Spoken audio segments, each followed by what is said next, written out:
اعوذ باللہ من الشیطان اللعین الرجیم بسم اللہ الرحمن الرحیم الحمد للہ رب العالمین والعاقبۃ للمتقین والنار للمنافقین المشرکین الکافرین ثم الصلاة والسلام علی سیدنا مولانا ومولا الثقلین جد الحسن والحسین ابی القاسم محمد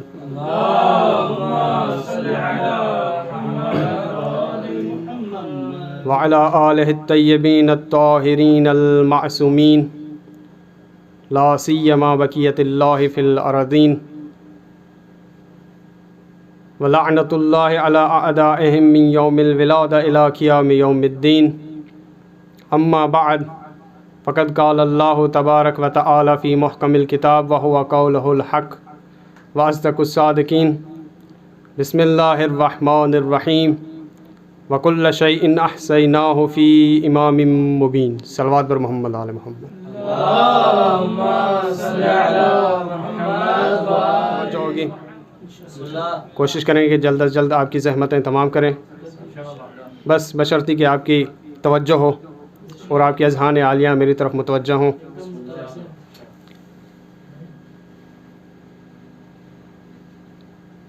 شکر پروردگار عالم کا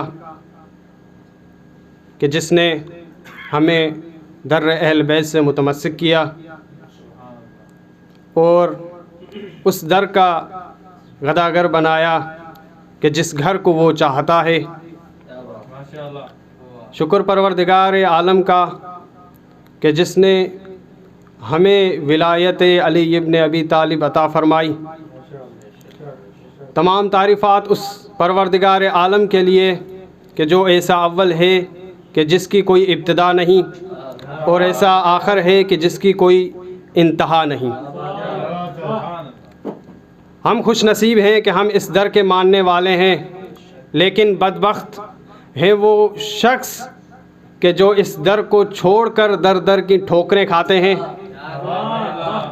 جی عزیزان گرامی، آپ کے سامنے قرآن کی مشہور و معروف آیت کی تلاوت فرمائی ہے کہ جس میں خداوند متعال فرماتا ہے وَكُلَّ شَيْءٍ أَحْصَيْنَاهُ فِي إِمَامٍ مُبِينٍ کہ ہم نے ہر چیز کا علم امام مبین میں رکھ دیا ہے۔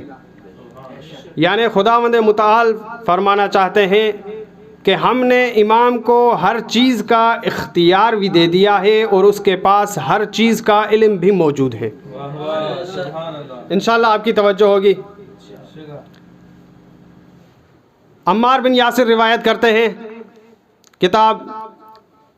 کتاب المشارق صفحہ نمبر 271 میں یہ روایت موجود ہے، اور اسی طرح مدینۃ المعاجز صفحہ نمبر 185 یہ روایت نقل کرتے ہیں۔ عمار بن یاسر فرماتے ہیں اتیت مولائی یومن، ایک دن میرے مولا میرے پاس آئے۔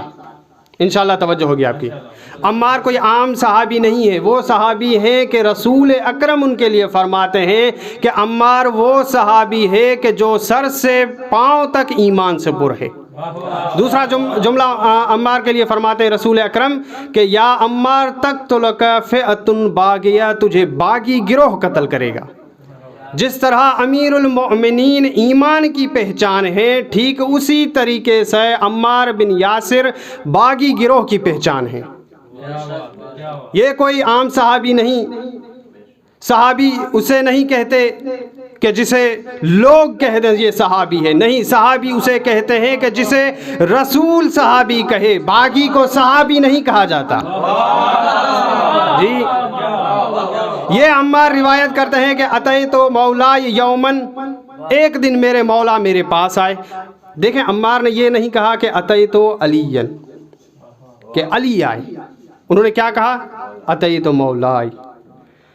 اس نے اس طریقے سے خطاب کیا، مولائی کہہ کر سمجھا دیا کہ دیکھو میں غدیر میں بھی میں نے علی کو مولا مانا تھا، اب بھی علی کو مولا مانتا ہوں، مرتے دم تک علی کو مولا مانتا رہوں گا، میں ان میں سے نہیں کہ جو بخن بخن کہہ کر مکر جائیں۔ اور عجب خیز بات تو یہ ہے کہ دیکھیں ان اندھوں کو رات کی تاریکی میں عید کی رات، عید کا چاند تو نظر آ جاتا ہے، لیکن عجب خیز بات یہ کہ غدیر کے میدان میں دن کے اجالے میں غدیر کا چاند نظر نہیں آتا۔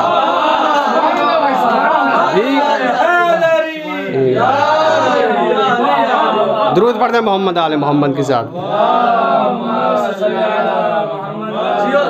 جی یہ عمار روایت فرماتے ہیں، اتیت مولائی، ایک دن میں اپنے مولا کے پاس آیا، فرآ فی وجہہ کآبا، امیر المؤمنین نے میرے چہرے کی طرف دیکھا اور سمجھ گئے کہ میں پریشان ہوں۔ اسے تو علی کہتے ہیں کہ جو چہرے کا کتاب پڑھ کر سمجھ جائیں کہ یہ کس مشکل میں مبتلا ہے۔ اور یہی فرق ہے علی میں اور دوسروں میں، کہ جب کسی نے کہا تھا کہ کوئی فرق نہیں ہے ان چاروں میں،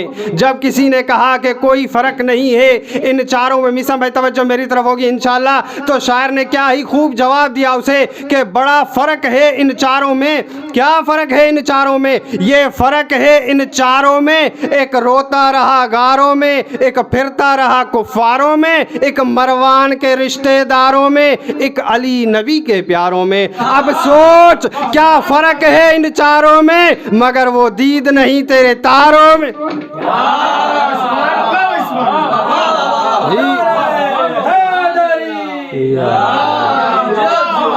جی عزیزان گرامی، یہ علی ابن ابی طالب ہیں، اسے علی کہتے ہیں کہ جو چہرے کا کتاب پڑھ کر سمجھ جائیں کہ یہ کس مشکل میں مبتلا ہے۔ یہ علم امام ہے کہ جس امام کے پاس اللہ نے ہر چیز کا علم عطا کر دیا ہے، ہر چیز کا اختیار دے دیا ہے۔ اور آگے فرماتے ہیں جب امیر المؤمنین نے ان کا چہرہ دیکھا کہ یہ پریشان ہے تو عمار کو کہتے ہیں ما لکا، کیا ہوا ہے تجھے عمار، کیا پریشانی ہے؟ تو عمار کہتا ہے کہ میں نے امیر المؤمنین کو جواب دیا، میں نے کہا دین اتا مطالب بہ، امیر المؤمنین میں مقروض ہوں، قرض خواہ میرے دروازے پہ کھڑا ہوا ہے۔ جب امیر المؤمنین کو یہ عمار بن یاسر نے کہا کہ مولا میں مقروض ہوں، امیر المؤمنین نے جملہ عرض فرمایا، جملہ سماعت فرمائیے گا کہ امیر المؤمنین نے فرمایا فاشار امیر المؤمنین الی حجر ملقا، ایک کونے میں پڑے ہوئے پتھر کی طرف امیر المؤمنین نے اشارہ کیا اور عمار کو کیا کہا، خذ ھذا وقض منہ دینک، یہ پتھر اٹھا اور اپنا قرض ادا کر۔ جی یہ پتھر اٹھا اور اپنا قرض ادا کر۔ اگرچہ میسم عمار بڑے ہی مرتبے پر فائز تھے، بڑے ہی ایمان والے تھے، لیکن پھر بھی تھے ہی تو انسان۔ کہنے لگے مولا انہو حجر، یہ تو پتھر ہے، پتھر سے کس طرح میں اپنا قرض ادا کروں؟ تو امیر المؤمنین نے جملہ فرمایا، انشاءاللہ توجہ ہوگی آپ کی، کہ امیر المؤمنین نے جملہ فرمایا ود اللہ بی یحولہ اللہ لک ذہبا، اے عمار میرے نام کا واسطہ دے کر اس پتھر پر دم کر، یہ پتھر نہیں رہے گا، سونا بن جائے گا۔ جی درود پڑھتے محمد آل محمد کی ذات پر۔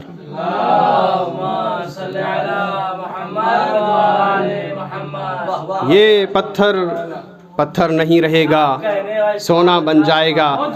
یہ عمار آگے فرماتے ہیں، عمار نے کہا فدعوت باسمہ فصار الحجر ذہبا، عمار کہتا ہے کہ میں نے امیر المؤمنین کے نام کا واسطہ دے کر دعا کی، وہ پتھر نہیں رہا، سونا بن گیا۔ جی وہ پتھر نہیں رہا، سونا بن گیا۔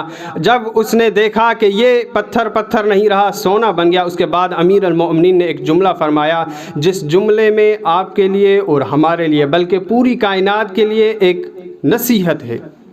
امیر المؤمنین نے کیا فرمایا؟ خذ منہ حاجتک، کہ یہ پتھر سونا تو بن گیا لیکن اس سونے سے تو اتنا لے جتنی تیری ضرورت ہے. یعنی کیا مطلب؟ یعنی امیر المومنین سمجھانا یہ چاہتے ہیں کہ دیکھو مجھ علی کے لیے برابر ہے کہ چاہے وہ میرا اپنا ہو یا پرایا ہو، میرا ہو یا غیر ہو، انصاف کے ترازو میں مجھ علی کے لیے دونوں ہی برابر کے شریک ہیں. یہ نہیں ہو سکتا کہ میرا اپنا ہے تو اسے سب کچھ عطا کر دوں، سب کچھ دے دوں، اگر میرا نہیں تو اسے کچھ بھی نہ دوں. نہیں. عزیزان گرامی، اس کے بعد عمار کہتا ہے، دوسرا سوال کیا عمار نے؟ کیف تلین. عمار نے کہا مولا یہ تو بہت ہی سخت ہے، اسے نرم کیسے کروں؟ اگر مجھے اپنا حصہ چاہیے، اتنا چاہیے جتنی مجھے ضرورت ہے تو اسے توڑنا پڑے گا، لیکن یہ بہت ہی سخت ہے، توڑوں کس طرح؟ یہ تو نرم ہے ہی نہیں، بہت ہی سخت ہے. تو امیر المؤمنین نے دوسرا جملہ فرمایا، ود اللہ بی فإن باسمہ علان اللہ الحدید لداؤد. عمار کو امیر المؤمنین فرماتے ہیں کہ دیکھ میرے نام کا واسطہ دے کر دعا کر، جس طرح یہ سونا پتھر تھا، پتھر سونا بن گیا، اسی طریقے سے یہ سونا پگھل جائے گا. ارے وہ میرا ہی تو نام تھا جس نام کا واسطہ دے کر داؤد لوہے کو پگھلایا کرتا تھا. جی وہ میرا ہی نام تھا کہ جس کا واسطہ دے کر اما داؤد لوہے کو پگھلایا کرتا تھا. اور آخری بات، آخری روایت، اور انشاءاللہ آپ کی زحمت تمام.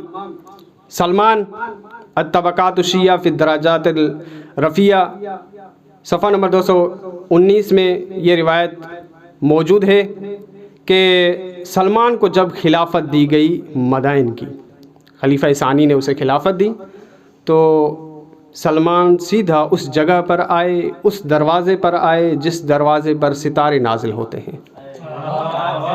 آئے امیر المومنین کے پاس، امیر المومنین کو سارا قصہ بیان کیا کہ یا امیر المومنین، خلیفہ ثانی نے مجھے حکمرانی دی ہے، مدینے کا خلیفہ بنایا ہے، مدینے کا حاکم بنایا ہے، میں کیا کروں؟ اسے قبول کروں یا نہ کروں؟ تو امیر المومنین نے کہا کہ ٹھیک ہے تم قبول کرو. جب امیر المومنین نے کہا کہ تم قبول کرو تو سلمان نے کہا کہ مولا ٹھیک ہے میں قبول کرتا ہوں، لیکن مجھے آپ سے ایک وعدہ چاہیے. کیا وعدہ چاہیے؟ جملہ سنیں گے. سلمان نے کیا کہا؟ سلمان کہتے ہیں کہ مولا میں جا رہا ہوں لیکن مجھ سے ایک وعدہ کریں کہ اگر مجھے وہاں پر موت آ جائے تو مجھے غسل و کفن آپ دیں گے. محبت کی حد ہوتی ہے، لیکن سلمان اسے کہتے ہیں کہ جو محبتوں کی حدیں پار کر دے. یہ وہ سلمان ہیں کہ دوسرے صحابی بھی تھے، بہت ہی صحابی تھے، کسی کے پاس ایمان کے 8 درجے تھے، کسی کے پاس 7 تھے، کسی کے پاس 6 تھے، لیکن سلمان اسے کہتے ہیں کہ جس کے پاس ایمان کے 10 درجے موجود ہوں. یہ سلمان، اور کہا کہ ٹھیک ہے مولا میں جاتا ہوں، انشاءاللہ آپ کی توجہ ہوگی. بس آخری جملے اور آپ کی زحمتیں تمام، کہ امیر المومنین سے الوداع کہا اور گئے. وہاں پر حسن بن مکی روایت کرتے ہیں عبداللہ بن جابر بن عبداللہ انصاری سے کہ ایک دن امیر المومنین نے ہمیں صبح کی نماز پڑھائی. صبح کی نماز پڑھانے کے بعد کیا ہوا کہ امیر المومنین نے ہم سے خطاب فرمایا اور کہنے لگے عظم اللہ اجرکم فی اخیکم سلمان، کہ تمہیں تمہارے بھائی کی تعزیت پیش کرتا ہوں. تو وہ کہتے ہیں کہ ہم سمجھ گئے کہ شاید سلمان رحلت فرما گئے ہیں. تو جیسے ہی انہوں نے یہ کہا امیر المومنین اس کے بعد چلے اور امیر المومنین اپنے گھر آئے، سفر کی تیاری شروع کی. امیر المومنین نے وہ عبا پہنی جو رسول عبا پہنتے تھے، امیر المؤمنین نے وہ تلوار لی جو رسول اکرم کی تلوار تھی، وہ امامہ پہنا کہ جو رسول اکرم کا امامہ تھا. امیر المؤمنین سوار ہوئے سواری پر، کمبر کو ساتھ لیا. کمبر کو ساتھ لینے کے بعد روایت کہتی ہے کہ امیر المؤمنین نے کمبر کو فرمایا کہ کمبر عد عشرن فقال ففعلت فنحن بباب سلیمان. کمبر کہتا ہے کہ امیر المؤمنین نے مجھے کہا کہ تم 10 تک کی گنتی کرو. جب میں نے 10 تک کی گنتی